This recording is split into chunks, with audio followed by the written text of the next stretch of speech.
Alto en Bolivia, del equipo de coordinación nacional de la Red de la Diversidad y del tejido de cultura viva comunitaria. Cuando se habla de derecho, se habla mucho de derecho al acceso. Y el tema, cuando uno habla de la dimensión cultural, no es solo el acceso, es la capacidad de generar procesos culturales que incidan sobre la composición del propio campo cultural. El derecho en última instancia solo puede ser ejercido en la medida que tú eres sujeto, actor colectivo, en este caso comunitario, de lo que podríamos denominar el campo cultural. Entonces disputa el horizonte cultural en ese sentido como un derecho que tenemos las personas para configurar nuestra vida a partir de una diversidad de horizontes culturales. Si colocamos el debate del desarrollo sostenible básicamente sobre reacomodar una relación entre seres humanos y naturaleza, la dimensión cultural compone, coloca, visibiliza dos dimensiones que son complementarias entre sí. La diversidad cultural, el horizonte plurinacional, pluricivilizatorio, y la diversidad entendida como diversidad de la naturaleza, biodiversidad. O sea, los procesos culturales solo pueden ser comprendidos desde una acción complementaria entre estas dos diversidades, la cultural y la biodiversidad. Y por eso tienen que tener un enfoque de desarrollo sostenible. Esa es la primera parte, yo decía, bueno, por ahí caminamos. Pero la segunda es que al poner en discusión diversidad cultural y biodiversidad, puedes colocar en cuestionamiento la propia noción de desarrollo.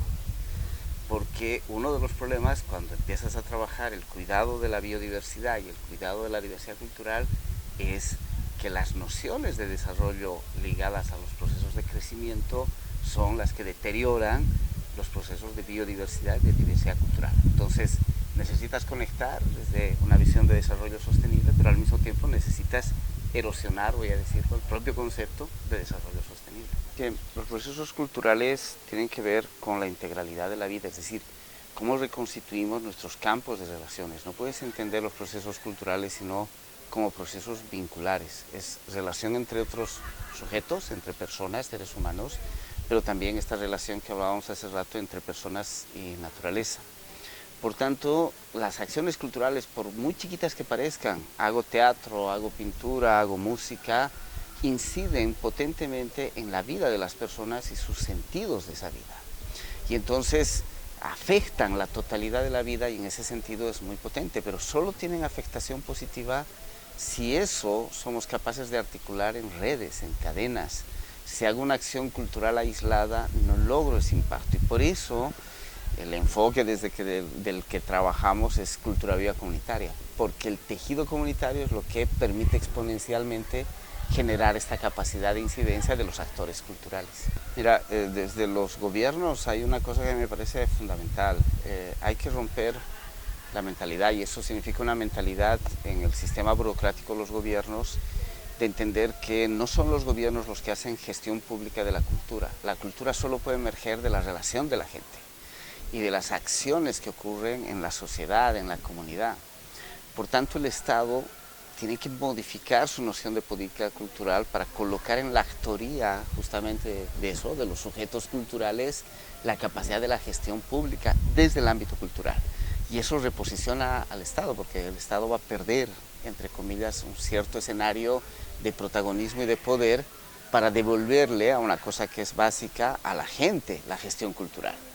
Y eso significa desde los agentes culturales comunitarios entender que su trabajo, por muy chiquito que fuera, tiene una incidencia muy fuerte en la reconfiguración y el cuidado del bien compartido, del bien común, de la vida, de los sistemas de relaciones, de los sistemas vinculares en un territorio. Y por tanto, si soy capaz de, desde mi gestión cultural, articularme a otros actores culturales y otros actores comunitarios, tendría impacto sobre el territorio. Entonces, superar esta dimensión a veces del espectáculo, del mero producto artístico o de solo la expresión artística, para conectar esas expresiones a la vida misma del territorio. Y eso nos coloca en otro escenario de corresponsabilidades entre Estado y tejido comunitario en la gestión cultural. Esto es muy interesante porque el patrimonio termina siendo constituido por aquello que configura lo significativo en la memoria colectiva del territorio. Por tanto, el patrimonio jamás quedaría como un escenario quieto.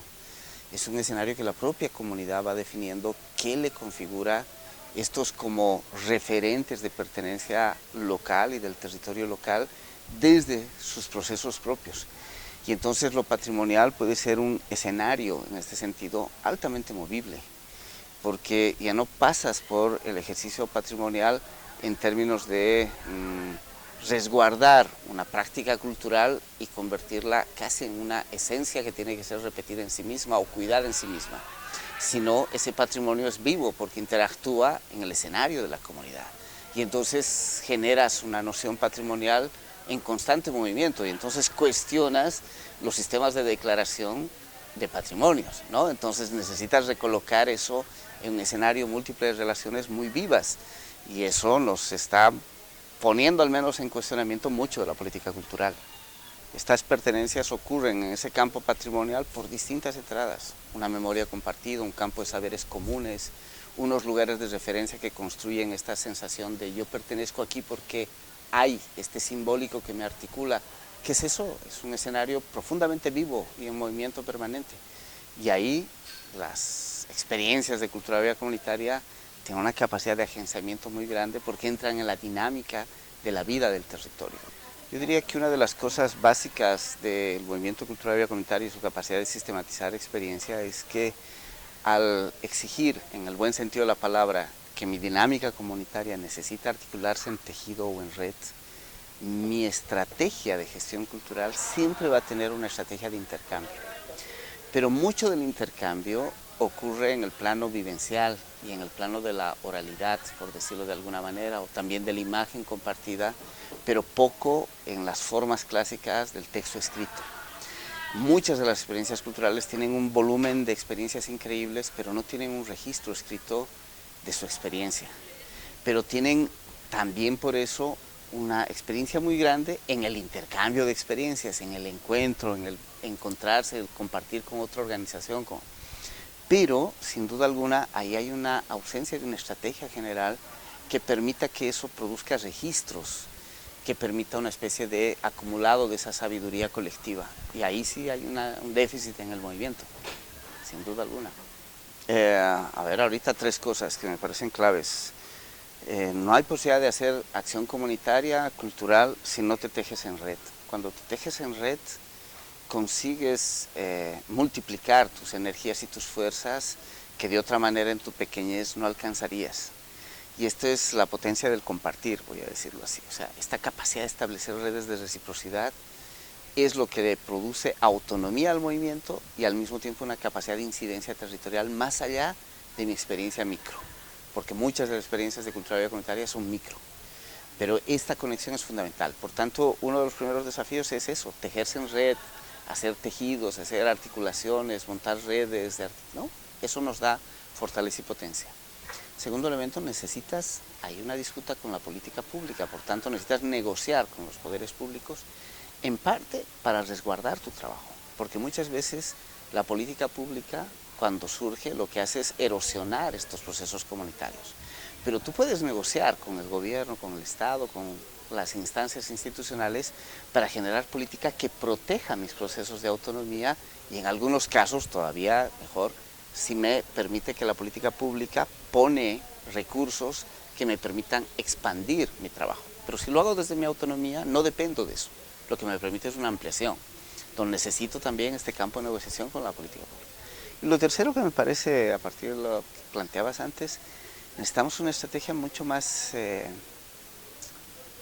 consolidada y por tanto una capacidad de herramientas, de instrumentos que permita acompañar procesos de sistematización. O sea, hay una sabiduría acumulada. Una de las cosas maravillosas es que la sabiduría no proviene del campo del conocimiento, la sabiduría proviene del campo de la experiencia. Sin experiencia no hay sabiduría. Y las experiencias de cultura viva comunitaria lo que tienen es un acumulado de experiencias increíbles y fantásticas y de años, otras nacientes, pero son de una dinámica impresionante. Esa sabiduría necesita de un tipo de instrumental, de herramientas de sistematización que esté acorde con esas formas. Y ahí hay un déficit, como digo, que me parece que es uno de los temas que nos toca trabajar como movimiento.